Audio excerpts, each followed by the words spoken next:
C'est bien connu, en impro, les échecs sont très souvent valorisés, voire même encouragés, nos erreurs étant généralement à la base de nos plus grands succès. Aujourd'hui, on va pas parler de ces échecs-ci, mais bien du célèbre jeu, celui qui consiste à renverser le roi de son adversaire à travers maintes et maintes stratégies et réflexions calculées. Peut-être vous demandez-vous qu'est-ce qui m'attire dans ce sujet et quel lien on peut y établir avec de l'impro. Peut-on lâcher son fou aussi bien sur une scène que sur un échiquier? Nous allons le découvrir ensemble en compagnie de mon invité, voir à quel pion, pardon, à quel point ces deux disciplines peuvent à la fois sembler royalement similaires et diagonalement opposées. Impro Blabla. Discussion et échange autour de l'impro, la vie et tout ce qu'il y a entre les deux. Bonjour Louis, ça va bien en cette belle matinée? Salut Armand, ça va très bien, merci. Et toi? Eh bien, je suis très heureux de t'avoir avec nous. Je vais être transparent là-dessus. Tu es mon Tout cousin à fait. germain. Tu es actuellement en France, à Lyon. Et je t'ai invité dans cet épisode tout spécial d'Impro Blabla en ta qualité d'expert, on va le dire comme ça, en qualité d'expert des échecs, donc le jeu. Euh, donc, merci beaucoup d'être avec nous aujourd'hui. Si je t'ai invité aujourd'hui, oui, j'avais pensé à ce sujet-là d'impro blabla, parce que ça fait faire quoi, un petit mois et demi que je me suis remis à jouer aux échecs. Pour la petite anecdote, je l'ai fait avant que la série Netflix sorte, Queen's Gambit. Je sais pas si tu as eu l'occasion de la regarder, Ah oui. qui parlait de ça. Mais donc, j'ai eu l'occasion de m'y remettre et plus j'ai commencé à jouer, plus je me suis rendu compte à quel point la pratique allait souvent à l'encontre de certains principes qu'on peut avoir en improvisation, l'improvisation théâtrale. À partir de ça, je me suis dit, ben, ça serait intéressant d'en discuter. Et je me suis souvenu que toi-même, que tu avais fait beaucoup d'échecs, notamment dans ta jeunesse. Alors, rapidement, pour faire l'historique, c'est quoi ton parcours avec ce jeu-là? Oui, alors mon parcours, en gros, j'ai découvert à l'école primaire. Pour la petite histoire, moi je voulais faire du foot, ma mère voulait que je fasse des échecs. Euh, et en gros, on a eu un cours, on fait une initiation à l'école, et on a eu un prof en fait, qui a eu la bonne idée de commencer avant de nous apprendre à jouer par faire un tournoi. Et du coup, j'ai gagné une petite médaille, mais il y en a qui ont eu des plus grosses médailles, j'ai eu envie d'avoir une plus grosse médaille. Je me suis pris au jeu et ça a été une belle histoire parce que on a fait après des compétitions avec l'école primaire et on a été champion du département, puis de la région, puis interrégion et enfin on a fini au championnat de France la même année à Cannes pendant le festival, ce qui a réjoui ma mère hein, notamment. Et donc du coup voilà, c'était lancé. L'année d'après, du coup en septembre, je me suis mis vraiment dans un club et ça a commencé à devenir un peu une obsession parce que c'est quelque chose, alors je ne sais pas comment ça se passe côté impro, mais c'est vrai que les échecs, il y a un petit côté de on s'y met ou on s'y met pas. Mhm, Les joueurs sont rarement occasionnels. mhm. Donc il y a un petit nombre de licenciés, typiquement en France, on va être environ 100 000. Par contre, ça va être 100 000 teigneux, quoi. Voilà, je m'y suis mis en fait de la sixième à la terminale, vraiment. La priorité dans ma vie, c'était d'être bon aux échecs. Et ensuite, après, pendant les études, j'ai commencé à faire également faire de l'entraînement. Du coup, quand j'étais en école d'ingénieur, j'ai entraîné l'école de jeunes de Grenoble. Et c'est là où en fait j'ai eu mes meilleurs résultats. C'est-à-dire que à titre très personnel, j'étais souvent classé dans les 10 meilleurs français, enfin, en tout cas en termes de classement, mais souvent je me plantais pendant les grands championnats. J'étais un peu de l'homme qui n'était pas là dans les moments importants, quoi, l'antithèse du champion. Et voilà, mais par contre, côté entraîneur, en fait, j'avais eu des petits jeunes qui se posaient beaucoup moins de questions et qui arrivaient avoir des performances assez sympas. Et c'est là que je me suis le plus éclaté. Puis du coup, je suis devenu un gros joueur occasionnel, comme tout le monde. C'est-à-dire que ça prend beaucoup de temps en fait les compétitions aux échecs parce que c'est sur une semaine, c'est une partie par jour, etc. Donc dès qu'on devient un peu père de famille avec des enfants en bas âge, c'est plus compliqué. Et du coup, maintenant, voilà, je joue sur mon portable comme tout un chacun, comme toi depuis un mois et demi. Et puis voilà. Ok, une pratique qu'on va dire quand même intensive pendant ta jeunesse. Ouais, ouais, ouais. Ça consistait en quoi? C'était des cours, juste des parties en tant que telles, des mises en situation? Alors oui, il y a un vrai côté nerd, hein, parce qu'en fait, en gros, on s'enferme dans sa chambre, on ouvre un bouquin et on joue seul avec son échiquier et on essaie de comprendre les parties des anciens, les parties des meilleurs, selon les thématiques. Hein. Donc les échecs, il y a trois grandes parties dans le jeu. Il y a les ouvertures, le milieu de jeu et les fins de partie, qui sont trois parties vraiment très différentes dans lesquelles on peut exceller dans l'un et être assez mauvais dans l'autre. Typiquement, les fins de partie sont assez calculatoires, beaucoup de mémoire, beaucoup de tactique. Là où le milieu de jeu est très stratégique, c'est aussi ce qui fait le charme du jeu, c'est que ça va être des jeux, enfin, des positions assez différentes. Et finalement, c'est très sobre, hein, la façon de travailler le jeu. Ça a un peu changé aujourd'hui, parce qu'aujourd'hui, maintenant, bah, tout le monde travaille avec un ordinateur, les bases de données sont énormes. Moi, on va dire, finalement, la joie, c'était que, on va dire, mes 5 premières années jusqu'aux 15 ans, bah, finalement, les ordi, c'était pas encore tant que ça. Voilà, je suis vieux, hein, j'étais pas digital native. Euh, il y avait un vrai côté, je sors mon échiquier. Vraiment, je sors le plateau, quand on touche du bois, comme on dit, et je me mets seul dans ma chambre et je sors le truc. Ce qui est un peu différent, effectivement, de se dire, bah non, mais je me connecte à mon ordi et je regarde des parties en live de champions. Tu disais, c'est quelque chose qu'on fait de manière intensive, qui laisse peu de place au hobby. Est-ce qu'il y a un moment où ça t'a peut-être découragé ou lassé même? Alors, décourager, lassé, jamais. Par contre, effectivement, on se posait la question à un moment de, au fait, est-ce que je prends du plaisir? Oui. Il y a un moment où, effectivement, je jouais en me disant juste, j'étais là pour gagner des points. Il y a un classement qui s'appelle le classement Elo, et ma vie, c'était d'être 2200 sur ce classement. Et avant d'aborder la partie, on se dit pas cool, je vais aller faire une bonne partie, comme je vais aller faire une bonne partie de tennis, ça va être sympa, je vais prendre l'air, ou je vais voir le copain, ou voilà, je vais me défouler. Non, non, je suis là que pour gagner. Et donc, le côté, est-ce que tu as pris du plaisir? Oui, enfin, c'est pas le sujet, quoi. Et je pense d'ailleurs, on entend on se moque des footeux qui disent l'important c'est de prendre du plaisir ou c'est de jouer, ou etc. Je pense que quand tu entres sur le terrain en Ligue des Champions, tu penses pas trop à prendre du plaisir, mais juste au fait que tu dois performer, quoi. Mhm. C'est marrant parce que juste à t'écouter dans ce début d'enregistrement, il y a plusieurs choses qui me viennent à l'esprit, même en rapport avec ma propre pratique de l'improvisation. Ça va être intéressant de développer tout ça. Pour finir cette présentation, toi, tu n'as jamais fait d'improvisation théâtrale ou Non, ça me dit rien. est-ce que tu as Ah, déjà ça me dit vu rien. Je sais que je ne connais pas. est-ce que tu as déjà vu des spectacles d'improvisation, que ce soit en vidéo, en live? Un seul, j'ai un copain qui s'y était mis il y a 3-4 ans et qui avait fait un spectacle et j'étais allé voir. Ok. Voilà, mais donc je suis complètement novice. Eh bien, c'est parfait pour dans le cadre de cette conversation, puisque pour ceux qui avaient écouté l'épisode avec Benoît Chalifou, qui était expert dans le domaine des soft skills, les compétences relationnelles, on avait fait une conversation où s'était échangé des notions. On avait discuté de à quel point ces notions pouvaient s'appliquer soit dans le domaine de l'improvisation et dans le domaine des soft skills. C'est pas facile à dire. On va reproduire un petit peu ce même format avec toi, Louis, avec justement les échecs et l'improvisation. Comme je l'avais dit, à la base de ma réflexion, je m'étais dit à quel point je trouvais que c'était à l'antithèse. On va s'échanger ces notions-là et voir à quel point ça confirme ou peut-être infirme mon intuition. Si tu veux bien, je vais commencer avec une première notion que je peux te proposer et je vais Vas-y. développer un petit peu dessus et ensuite je vais te laisser la parole, voir si tu t'y retrouves là-dedans. On va commencer ça avec la notion de droit à l'erreur. Alors en Ouais. improvisation, comme je l'ai mentionné dans ma présentation, le droit à l'erreur, c'est fondamental pour improviser. C'est-à-dire que si on se donne pas le droit de se tromper parfois, ça peut brimer beaucoup la créativité. On peut se dire que bah, si je rate, plus jamais je fais d'improvisation. C'est rare de se mettre dans cet état d'esprit-là, sinon justement, on ne sait pas grand-chose. Je connais aucun improvisateur qui n'a jamais raté une improvisation, qui n'a jamais raté une blague, ou alors c'est des robots. Et même à ça, les robots, je pense pas soient de très bons improvisateurs. Le droit à l'erreur, moi, pour avoir joué un petit peu aux échecs, je me rends compte à quel point aussi juste un pion déplacé sur une mauvaise case peut amener beaucoup de conséquences. Qu'est-ce que tu en penses, toi, de ce droit à l'erreur-là en échec? Là-dessus, c'est un peu l'école de l'humilité. Il y a un grand joueur qui s'appelait Xavier Tartacover qui disait que seul un grand joueur sait à quel point il joue faiblement. Les échecs, en fait, on sait qu'on n'est pas bon. Une autre citation de la même personne dit l'avant-dernière faute te fera gagner. Pour gagner une partie, il suffit de faire l'avant-dernière erreur, quoi. En gros, on passe son temps à faire des erreurs. C'est-à-dire que la complexité et la beauté du jeu, c'est que, en fait, au départ, déjà, pour le premier coup, il y a déjà 20 possibilités. Sur tes 20 possibilités, toi, tu en as 20 autres avec les noirs, donc on est déjà à 400 possibilités. Et ensuite, ça ne fait que se décupler au fur et à mesure où j'avance la capacité de notre cerveau à anticiper vraiment toutes les possibilités. On se rend très très vite compte qu'on aimerait bien être plus intelligent. Et donc, on est assez limité là-dessus. Donc, la façon de travailler, de regarder beaucoup de parties des autres, de comprendre les mécanismes, etc., va permettre d'en faire moins. Mais globalement, on ne fait que des erreurs. Donc, l'idée, c'est qu'effectivement, en fait, on a un rapport à ça qui est assez simple. Par contre, il y a un côté, moi je pense qu'il se retrouve dans beaucoup de disciplines, hein, probablement l'improvisation aussi, qui est que c'est très très dur en fait de ne pas ruminer dessus. Par exemple, contrairement au tennis, je peux balancer un jeu, ou je peux balancer un coup à minima. Aux échecs, je suis tout le temps sur le fil du rasoir. Ce qui est très dur, notamment quand on est jeune, quand on joue, c'est qu'on va jouer une partie qui dure 6 heures. peut-être qu'on aura une super position, on aura super bien joué, mais on aura fait une bêtise au bout de 5h30 et tout s'arrête d'un coup, tout s'écroule.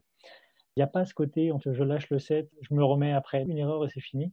Ouais, il y a un rapport à l'erreur, il faut l'accepter, il faut redescendre très vite parce que l'adversaire ne pourra pas toujours l'exploiter tout de suite non plus. Mais ouais, c'est le droit à l'erreur, je dis le droit parce qu'il faut aussi se l'autoriser. Il y a des fois, il va y avoir un peu d'instinct. On va se dire, mais j'ai l'impression que ce truc, ça va marcher, mais on ne le sait pas encore, on n'a pas pu tout calculer. Ce qui est sûr, c'est que si on tente rien, on va perdre. Voilà, il faut se lancer et ça se trouve, ça serait une grosse connerie et on aura pourri 4 heures de travail juste sur un coup, mais il faut l'accepter.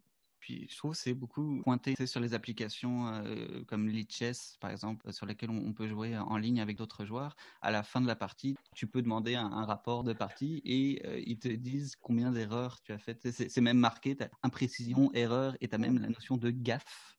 Tout à fait. Pour te dire, j'en fais pas mal par partie, alors que parfois même je gagne. Et avoir le compteur qui monte au fur et à mesure, tu te dis, oh là, j'ai fait tout ça, sans même t'en rendre compte parfois. C'est un peu dur parfois. Non, bah, nous, il y a un truc en fait qu'on dit aux échecs, c'est le côté est-ce qu'on a fait une partie propre? Et une partie propre, c'est pas forcément une partie qu'on a gagnée, c'est une partie où on dit franchement, ça allait. C'est-à-dire que je peux regarder la partie sans en avoir honte. Mais c'est rare. C'est rare. Mais moi, par exemple, on va en parler peut-être après sur d'autres thématiques qui sont plus liées à la compétition, mais c'est une difficulté qui est costaude quand on compare beaucoup, enfin beaucoup, en tout cas les amoureux du jeu comparent parfois les échecs à un art.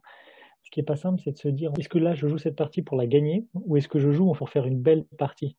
Faire une belle partie, le meilleur coup, c'est parfois le coup en fait qui va plus embêter l'adversaire, mais c'est pas le meilleur coup dans l'absolu. Et typiquement, du coup, on va être content de le jouer si ça rend l'impression que ça va nous permettre de gagner. Par contre, à l'analyse, ou parce qu'on sait que nos futurs adversaires ou même nos copains vont la regarder, on se dit, bah non, mais ce coup-là, je l'ai joué, mais il est mauvais, mais c'est parce qu'il lui restait pas beaucoup de temps et j'ai joué pour l'emmerder. Mais foncièrement, c'est un mauvais coup. Et pour revenir aussi à ce que tu disais sur les ouvertures, le fait qu'il y a 20 possibilités pour commencer une partie, ça m'a fait penser en impro, commencer une impro, il y a plus que 20 possibilités Ouais. et là aussi tu peux te dire j'aurais dû faire ça. Au final l'impro elle se joue comme elle est. Il y a une spécificité qui m'a beaucoup marqué, notamment quand j'ai écouté la série Netflix, c'est le fait de retravailler certaines parties. Ça apporte quoi à des joueurs de retravailler et retravailler les mêmes coups comme ça? Alors écoute, ça c'est un des points que je voulais aborder, c'est effectivement c'est le côté de la mémoire. C'est clé de chez clé, il y a quand même un côté aux échecs où tu vas essayer de travailler par similarité en me disant attends cette situation je l'ai déjà vécue. C'était pas tout à fait pareil, le pion était pas au même endroit, ou, le cavalier était placé, voilà, mais ça me fait penser, en fait le grand truc c'est d'essayer de se souvenir d'une partie mémorable, donc c'est de se dire ah attends Botvinnik Kasparov en 72 en fait il avait joué ça parce que voilà là-dessous, le fait de libérer l'aile d'âme, en fait, ça lui avait permis de faire ça d'un coup après. Et donc, on va se dire, allez, j'y vais, je tente. Donc, le fait d'analyser ces parties, c'est vraiment complètement partie intrinsèque du jeu. Je pense qu'à mon avis, dans beaucoup de disciplines, quand même, analyser son match, ça me paraît être important, mais aux échecs, si tu veux, c'est à tel point une tradition qu'en fait, quand tu finis la partie, entre guillemets, market practice, une fois que tu as serré la main de ton adversaire, d'aller dans la salle qui s'appelle la salle d'analyse, où tu vas avec lui et tu refais toute la partie depuis le premier coup et tu analyses tout. Moi, où j'en garde un souvenir douloureux et plaisant à la fois, parce que enfin, tu as 12 ans et que tu gagnes ta partie, tu mets un but au foot, en fait, tu sautes, tu cries, tu lèves les bras, etc. Là, du coup, tu fais rien du tout, tu restes silencieux, tu serres la main, et puis après, au lieu d'aller sauter et expulser ta joie dehors, non, tu vas analyser la partie, tu viens de jouer pendant 6 heures et tu rajoutes 2 heures à analyser, alors que tu es juste trop content, tu as gagné, et le temps n'est pas encore à l'analyse. Et c'est encore pire quand tu as perdu, évidemment, parce que quand tu as perdu, enfin, la convention fait qu'il faut analyser, mais tu as juste envie de mourir ou de tuer ton adversaire. Surtout quand typiquement tu aurais dû gagner, parce que c'est une des grandes phrases des échecs, c'est que j'étais gagnant, j'aurais dû gagner, mais j'ai fait une bêtise à la fin. Voilà, très très dur de garder ses nerfs là-dessus.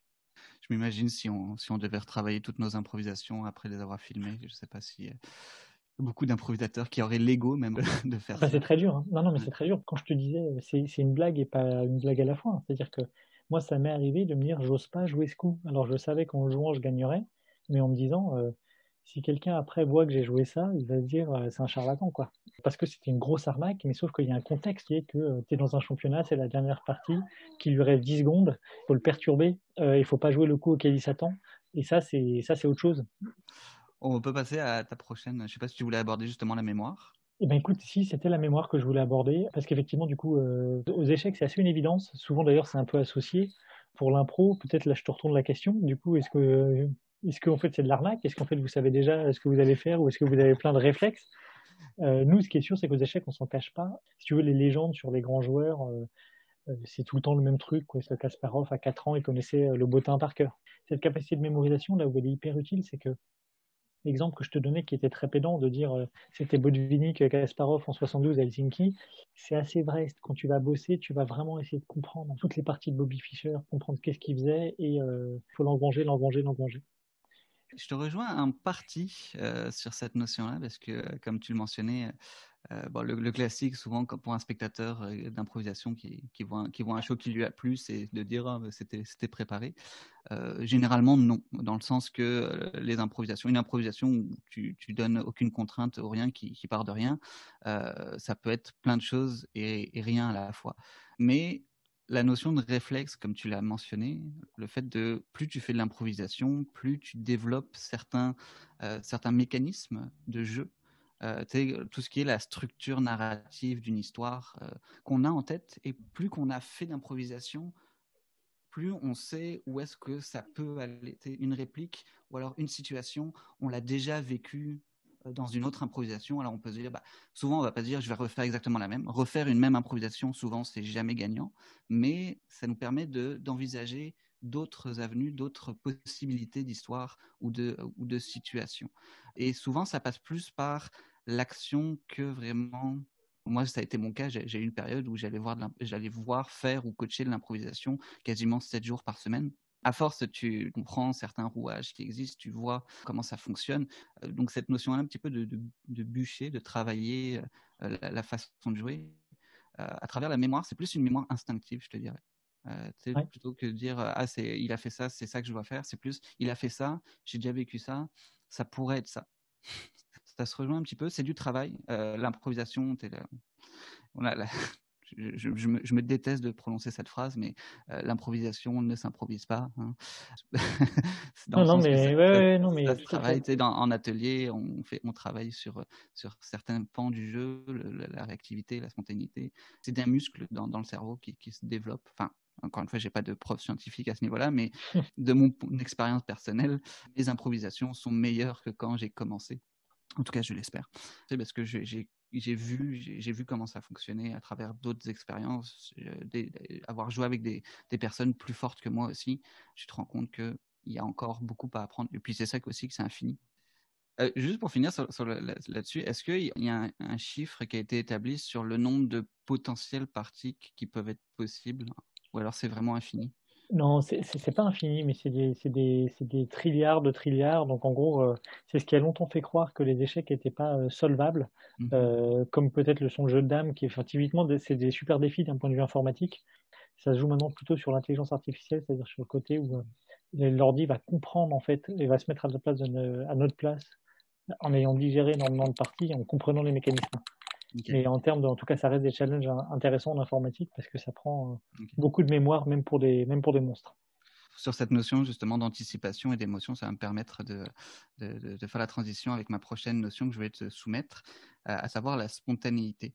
En impro, ça se joue énormément sur cette capacité à réagir dans l'instant, à prendre un recul d'une nanoseconde pour analyser ce que l'autre nous a dit et réagir et arriver avec une nouvelle réplique qui va, on l'espère, faire avancer l'histoire et la situation. En échec, est-ce qu'on a le droit d'être spontané, d'y aller sans forcément trop réfléchir, ou alors d'y aller à l'instinct presque? Alors, ça dépend du rythme de partie, hein. Aux échecs, sur une partie de 6 heures, globalement, trop d'instinct tue l'instinct parce qu'il ne s'est pas calculé, on peut vite être sanctionné. Par contre, en fait, sur les parties rapides, l'instinct joue énormément. C'est-à-dire que des parties qu'on appelle de blitz, où on a 5 minutes chacun, voire 3 minutes chacun, voire un truc que j'adore, moi, à jouer en fait avec mon téléphone, c'est les parties en 1 minute, donc ça s'appelle du bullet. En gros, c'est que de l'instinct. Et donc, c'est un côté hyper sympa on arrête de se prendre la tête et qu'est-ce qui se serait passé si. Non, non, non, de toute façon, il n'y a pas le temps, il faut juste jouer le coup. Et le jouer vite est plus important que le jouer bien, donc du coup, là-dessus, on retrouve vraiment des trucs sympas. On retrouve aussi donc des parties longues qui peuvent durer plusieurs heures. En gros, si tu veux, la façon dont c'est organisé, c'est que souvent on dit par exemple tu joues 40 coups en 2 heures et après on te rajoute 1 heure. Et très souvent, en fait, tu as pris beaucoup de temps pour jouer par exemple tes 30 premiers coups et il te reste du coup que 2 minutes pour jouer les 10 derniers. Et là, en gros, c'est ton instinct qui va te sauver. Mais c'est l'instinct qui est lié à la mémoire, qui va être lié au fait que tout d'un coup, tu sens les choses. Tu sais que ce type de situation, c'est comme ça qu'il faut réagir. Tu n'as pas pu tout calculer, mais ça se sent. Ça sent que c'est ça qu'il faut faire. Il y avait un champion du monde qui s'appelait Michael Tal, qui jouait énormément là-dessus. Et donc, il était très décrié parce que tout le monde disait, bah non, mais il n'est pas noble parce qu'il joue des mauvais coups. Lui, il sacrifiait beaucoup de pièces. C'est-à-dire qu'il disait, tiens, vas-y, je balance mon fou sur ton roi contre juste un pion. Donc, un fou contre un pion, c'est un peu agressif quand même. Il disait, ouais, mais ça va te poser des problèmes. Je sens que ça va être chiant, ce truc-là. Et donc, c'était pas exact. Mais par contre, la vraie vie, c'est que ça joue avec les nerfs de l'autre qui est mis sous pression.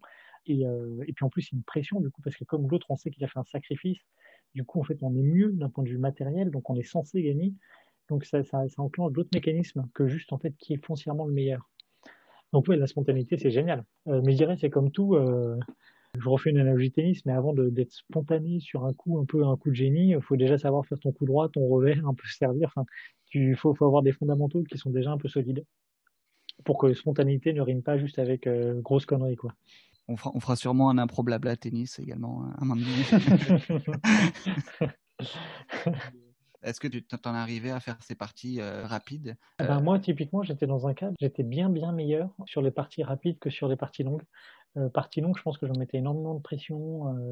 Tu as aussi beaucoup le temps de cogiter. Donc, quand tu es quelqu'un qui a plutôt tendance à douter et à te demander pendant 2 heures est-ce qu'il faudrait ça, ou après à regretter en se disant zut, parce qu'on me disait tout à l'heure, on a le droit à l'erreur, mais dès qu'elle est faite, il faut passer au coup d'après.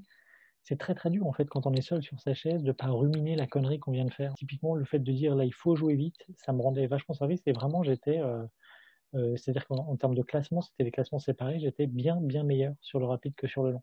Ok. J'avais l'impression que je me lâchais un peu la grappe, je prenais vraiment du plaisir C'est un peu ce principe-là en impro. Ouais. Je dirais justement ne pas y repenser et y aller à l'instinct, puis pas trop non plus, justement avoir malgré tout une forme de recul, mais on prend généralement beaucoup de plaisir, beaucoup plus de plaisir quand on y va sans ruminer, comme tu le mentionnais tantôt. C'est une grande partie du plaisir de jeu se trouve là-dedans, pour des joueurs amateurs ou des joueurs qui cherchent une forme d'exutoire là-dedans. Alors à toi? la préparation et le travail. Mhm. Mine de rien, moi, ce que je vais attribuer aux échecs, c'est le côté un peu, finalement, oui, il y a un peu de talent, c'est vrai, mais typiquement dans le boulot, je mets pas de fierté à dire, peut-être qu'on peut l'avoir au lycée, au collège, à dire que j'ai eu 18, mais j'avais même pas bossé, j'ai même pas révisé. Non, la valeur travail, c'est une valeur. Et aux échecs, c'est tous des gros bosseurs. Il y a une forme de Il n'y a pas de mérite. secret. Ouais, il y a quand même un truc. Si tu veux, avant de jouer une partie, comme je te disais tout à l'heure, toutes les parties qu'on joue, on les note, et du coup, il y a des bases de données. Donc moi, si je joue contre Armand demain, le premier truc que je vais faire, c'est que je vais te trouver sur Internet et je vais trouver tes 200 dernières parties. Je te vois foncer les sourcils. Je ne sais pas si je peux le faire sur Lichess. Il y a une base en fait qui s'appelle le Chess Base. Où, en gros, tu as toutes les parties de tous les joueurs qui ont joué en compétition. Okay. Et du coup, en gros, tu sais quand tu arrives devant ton adversaire le lendemain qu'il a scruté ton passif et tu as scruté le sien. Si tu peux dire moi je m'en fous, j'arrive à la zob, ça marche parfois évidemment, mais c'est pas simple. Voilà. Et globalement, les gens s'en cachent pas trop. Faut bosser, faut bosser. Oui, va pas vérifier mes parties sur Lichess.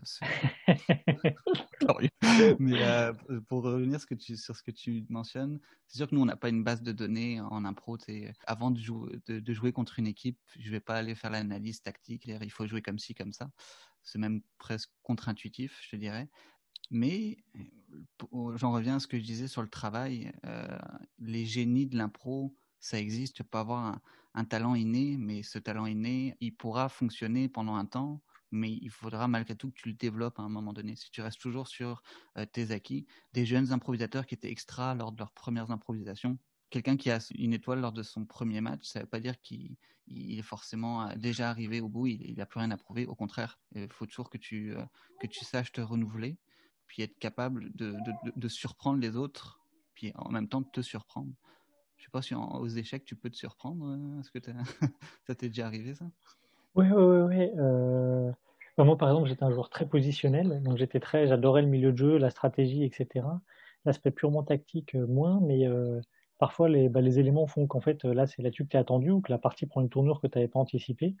Et, euh, et c'est génial. Enfin, parce qu'après, du coup, potentiellement, si tu arrives à trouver des bons coups ou même à gagner la partie, t'en retires aussi une fierté qui est très cool parce que ça t'a sorti de ta zone de confort.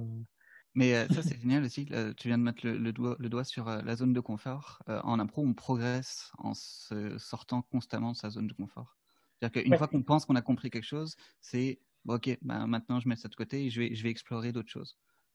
ouais, alors ça, c'est quand même globalement assez compliqué aux échecs parce qu'on sait qu'en fait, globalement, c'est l'adversaire qui va nous mettre hors de notre zone parce que c'est son rôle. Mhm. Euh, Nous, tu vas rarement le faire en te disant, tiens, je jouerais mieux si je me mettais en dehors de ma zone. Tu vas juste. Mais ce qui peut arriver, par contre, c'est que depuis tout à l'heure, je te dis, il faut beaucoup bosser, il faut se souvenir des positions et tout. C'est que parfois, justement, pour retrouver de la spontanéité, tu vas te forcer à jouer peut-être des positions que tu connais moins bien, mais parce qu'en fait, finalement, tu prendras plus de plaisir. Il y avait un grand joueur comme ça qui faisait ça, Joël Lautier. C'était le meilleur français dans les années 90 et 2000. En gros, il disait, bah, là, je me mets un peu à poil, je me mets à nu en changeant complètement mon répertoire d'ouverture parce qu'en fait, je suis arrivé à un stade où je connais tellement ce que je joue jusqu'au 20e coup que oui, ok, j'obtiens des bonnes positions, je suis à l'aise, c'est hyper avantageux, mais je suis plus créatif. Et ça permet de se retrouver aussi, ouais, d'en sortir. Donc, ouais, c'est juste que c'est pas simple. En fait, quand c'est de la grosse compète, est-ce que tu te dis, je joue ce que je sais, ou est-ce que j'envoie du lourd sur un truc que, que j'ai jamais essayé, moins simple. Ouais. On en arrive moi, ma dernière notion que j'ai à te proposer. Il s'agissait de l'instinct de compétition. Alors, l'instinct de compétition, c'est un petit peu trompeur dit comme ça, parce que en impro, notamment dans le cadre du match qui est le plus répandu au Québec, en France, c'est pas mal développé également. Le match où il y a deux équipes qui s'opposent, qui font des improvisations courtes pour à chaque fois récolter le vote du public, puis on compte les points et à la fin, il y a une équipe gagnante. Donc, techniquement, ce qui se dit toujours, c'est moi je joue pas pour le point. Dans les faits, souvent ça se traduit pas forcément sur scène, c'est-à-dire que ça arrive de jouer du coude un petit peu pour montrer qu'on est meilleur, prendre la place un peu sur l'autre. Souvent, les gens qui jouent comme ça, il y a une expression au Québec qui existe qui s'appelle moi de péter un mixte. Je vais te défoncer en improvisation mixte face à face.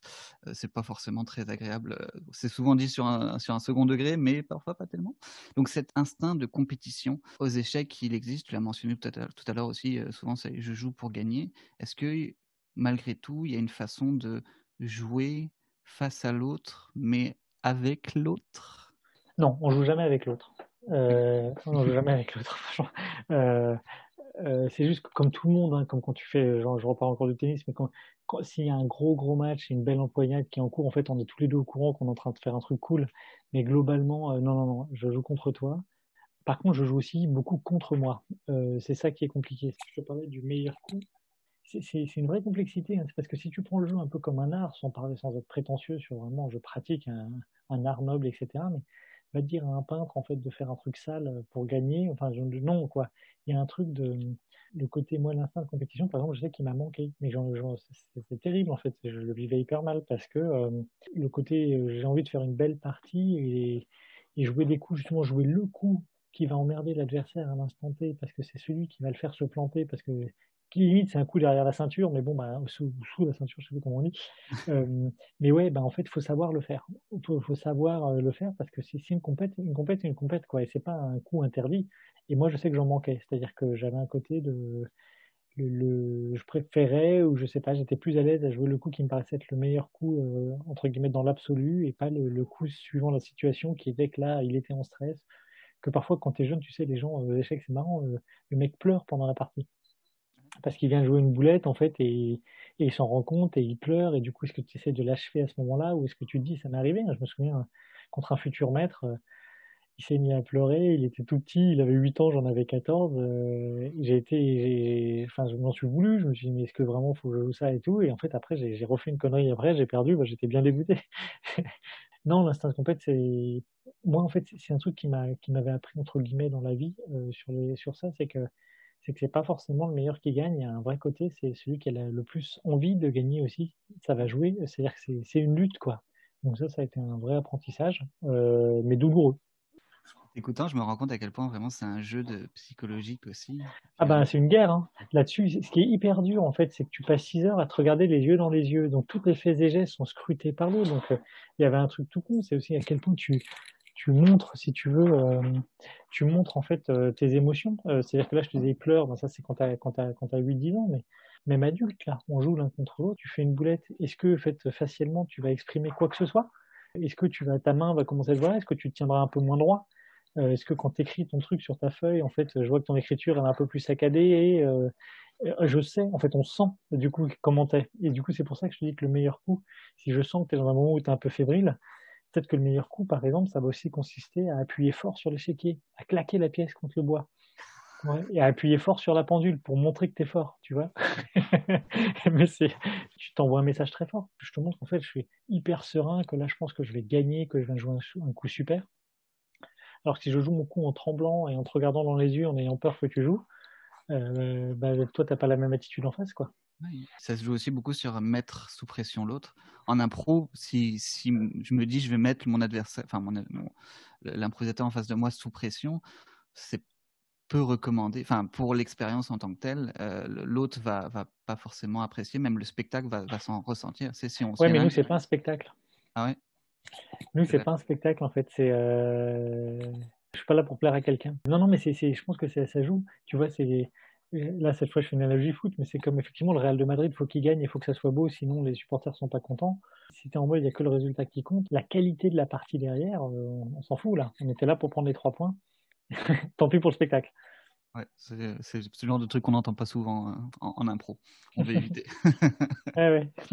Non, mais après, je dis ça, c'est comme si c'était Ouais, mais sanglant et tout, c'est pas le cas, mais oui, dans l'idée, faut je voir, comprends. hein, est-ce que t'es venu à une compète ou est-ce que t'es venu te faire plaisir? Je comprends. On peut passer à ta dernière. Ouais, alors moi, la dernière, elle est un peu moins strictement échec, mais elle est sur un truc qui m'a bien aidé dans ma vie d'après, enfin, qui m'aide dans ma vie. C'est le côté, c'est savoir garder la tête froide. C'est un peu lié à ce qu'on a dit avant sur finalement la spontanéité, le droit à l'erreur et tout, c'est le côté, tout est imprévu, et du coup, finalement, ton adversaire vient de jouer un coup, oh putain, tu t'y attendais pas. Il te reste qu'une minute, faut jouer, faut répondre. Ben, dans ton cas, il y a peut-être de l'audience. Et là, c'est le côté j'oublie tout. Peut-être même nous, dans notre cas, c'est rare, mais voilà, si c'est une partie importante, il y a peut-être du monde autour de la table. Et en fait, tu dois redescendre à zéro. Tu dois redescendre à zéro, tu dois prendre une décision, tu as une minute vite. Il y a un côté où ton rythme cardiaque, il ne fait que passer de 60 à 120 à 180 à 210 pour redescendre, pour remonter. J'étais dans un truc où je pensais que j'allais gagner, c'était ronronnant. Mon adversaire me joue un coup que j'avais pas anticipé, je me rends compte que je perds une pièce et que c'est la catastrophe. Donc je monte très haut, puis je me rends compte finalement j'ai quand même une parade, mais qu'elle suffit pas, etc., etc. Des montagnes russes émotionnelles un petit peu. Ouais, les montagnes russes sont vraiment, bah, ça pour le coup, c'est vraiment du quotidien. Donc, savoir se dire, attends, attends, attends, euh, je fais comme si c'était rien passé, juste quel est le meilleur coup à jouer là tout de suite. Mais arriver à se dire ça quand tu es sous pression, pas simple. Euh, Pas simple, et ça, bon, je te laisse parler parce que j'imagine que quand en plus il y a peut-être de l'audience, c'est encore pire. Ouais, donc en fait, c'est un peu la gestion du stress et de la pression, si on revient à Oui, ça. ouais, ouais, ouais. En impro, on le travaille de manière, je sais pas si c'est le bon terme, mais intrinsèque. Souvent, il y a des gens qui commencent l'impro pour mieux gérer leur stress. Oui, d'accord, ouais, ouais, ouais. Donc, tu vois, c'est un objectif à terme. Quand tu te retrouves sur une improvisation et que tu es un petit peu dépourvu d'idées, tu sais, ça arrive à tout le monde là de se retrouver un petit peu avec la page blanche dans la tête et de se dire je sais pas quoi faire. C'est pas la fin du monde, tu sais, ça arrive. Puis c'est bénéfique de revenir là-dessus. On revient un petit peu à la notion d'analyse, se faire une rétroaction mentale, se dire comment est-ce que je me suis senti à ce moment-là, pourquoi est-ce que j'ai figé, qu'est-ce qui fait que mon corps, ma tête n'ont plus fonctionné alors que bah, bon, il n'y a pas d'énorme pression, ma vie n'en dépendait pas. Et justement, l'impro est un bon moyen d'essayer ce genre de choses-là, et Ouais. sans réelles conséquences. J'avais déjà entendu ça en impro. Tu prends des risques, mais tu es rarement en danger. C'est-à-dire que tu vas jamais mourir sur scène. Si tu perds une impro, ça va pas te déclasser par rapport aux autres. Enfin, on va pas t'en parler pendant 50 ans. Mais c'est très personnel ça, parce que du coup tu peux dire effectivement est-ce que c'est par rapport aux autres, si tu as un référentiel peut-être externe, si tu as un référentiel très interne, ça te sauve pas quoi. C'est une question de jugement personnel, mais de jugement par rapport au regard des autres. ce qu'on pense que les autres pensent de nous, au final, c'est ce qu'on pense nous-mêmes de nous. Oui. Non, mais nous, tu vois, il n'y a même pas ce côté en fait où tu vas t'humilier devant des gens, enfin rarement quoi. C'est plutôt que c'est quelle exigence tu te mets par rapport à ces attentes-là. Et moi, par exemple, j'ai mis vraiment longtemps à me remettre là du fait de m'être toujours planté, tu vois, sur les moments importants aux échecs. Vraiment le fait de ne pas être un vrai compétiteur, tu vois, le fait d'aimer jouer, j'aime gagner, il n'y a pas de sujet, mais le fait de vraiment faire passer ça au-dessus de tout, et j'ai vraiment vécu ça comme des échecs, quoi. C'était dur à digérer pour moi avec moi-même. Et qu'est-ce que tu en as retiré justement de ça? Tu disais que ça t'avait beaucoup apporté à la vie en général, cette résilience face aux échecs. Je dirais, comme tu disais, si on prend un tout petit peu de hauteur par rapport à l'échec, parce qu'aux échecs, bon, franchement, c'était juste dur, en vrai. Mais par contre, sur la gestion du stress, la grosse aide que ça m'a apporté, c'est que, en fait, comme je jouais ma vie dessus, si tu veux, aujourd'hui, enfin, j'ai jamais été aussi stressé que pour les échecs. Et du coup, dans le boulot, là, quand j'ai des grosses présentations à faire, tu vois, devant un client, devant l'équipe, devant, tu vois, de prendre la parole devant plusieurs personnes sur des moments où un peu à enjeu, etc. Je le vis hyper bien parce que dans le fond, c'est 10 fois moins important, enfin en tout cas pour moi, parce que dans le fond, si on prend un peu de recul, ce n'était que un jeu et je n'avais que 12 ans, mais tellement moins stressant que du coup, c'est des situations que j'appréhende vachement mieux parce que c'est pas de la fausse, tu vois, détente, et je suis foncièrement pas très stressé. Et ça, c'est un vrai truc, comme c'est une vraie aide, quoi. Il y a plein de choses que je en retire. Au final, je me rends compte que oui, il y a des points où ça se différencie foncièrement, que ce soit justement pour la notion de compétition, la collaboration avec l'autre qui en impro est essentielle. Aux échecs, c'est vraiment gagner, être plus fort que l'autre. Mais d'un point de vue de gestion, canalisation Oui, ça, je pense qu'il y a beaucoup de... Tout à fait, ouais. des émotions, l'appréhension de la suite et justement la résilience par rapport aux échecs ou au non-succès. Non, mais tout à fait. Après, là-dessus, j'ai été très orienté sur les échecs en mode compétition, mais il y avait un ancien champion du monde, Capablanca, qui lui disait que les échecs c'était un art et que c'était juste qu'il fallait jouer beaucoup et que si on jouait pas comme ça, c'était pas beau, c'était pas noble. Et Kasparov à côté, qui était un gros teigneux, disait il n'y a pas de sport plus violent que les échecs, quoi. Donc c'est un autre qui disait les échecs on les met en conflit non pas deux intelligences mais deux volontés. C'est vraiment le côté ça dépend aussi de comment tu décides de le vivre. Et j'imagine que c'est, enfin j'en sais rien pour l'impro, mais ça dépend de ton approche. Est-ce que tu es là pour vaincre? Est-ce que tu es là pour avoir un titre? Est-ce que tu es là pour te faire plaisir? Typiquement, si tu es là pour te faire plaisir, on parlait tout à l'heure de la spontanéité, ben, tu vas peut-être jouer des trucs, tu vas peut-être sortir de ta zone de confort parce que c'est plus drôle. Ce que j'ai dit oui, est quand même variable en fonction de ce que tu en attends et ce que tu viens chercher. Il y a autant d'approches que d'improvisateurs et d'improvisatrices aussi. C'est infini, un petit peu. Ça a l'air bien passionnant aussi, alors. Je te le conseille. À Lyon, je sais qu'il y a un des plus grands théâtres d'improvisation dédié à l'improvisation de France. Ça s'appelle l'Improvidence. Je te recommanderai certains de leurs spectacles, si ça t'intéresse, bien entendu. Pour commencer l'improvisation, je peux que te recommander. Ça marche. Bon, bah écoute, Louis, à bientôt. Ton expérience et ces partages, c'était vraiment passionnant. J'espère que ça pourra susciter des réflexions parmi les personnes qui nous écoutent et même des vocations. Si vous voulez commencer à faire des échecs, je pourrais vous mettre mon identifiant pour faire quelques parties sur Lichess. Ça me fera plaisir de vous montrer à quel point je suis pas bon. Alors, merci beaucoup, Louis. Salut. Salut, Laurent. Merci à Louis pour ses passionnants ponts établis avec les échecs. Si vous souhaitez faire une partie avec lui ou avec moi, selon votre niveau bien entendu, vous trouverez dans la description de cet épisode les liens pour nous défier. La semaine prochaine, dans Impro Blabla, on retrouve Valentine Nogalo et Eva Lemire qui viennent nous parler de l'organisation du Wonder Impro Festival, le premier festival d'impro féministe de Paris. Vous pouvez retrouver tous les épisodes passés d'Impro Blabla ainsi que les sujets de ceux à venir sur notre site rocambolesque.ca. N'hésitez pas à nous donner un petit coup de pouce en attribuant 5 étoiles à Impro Blabla sur votre plateforme de podcast ou mieux encore en partageant vos épisodes préférés à tout votre réseau. À bientôt!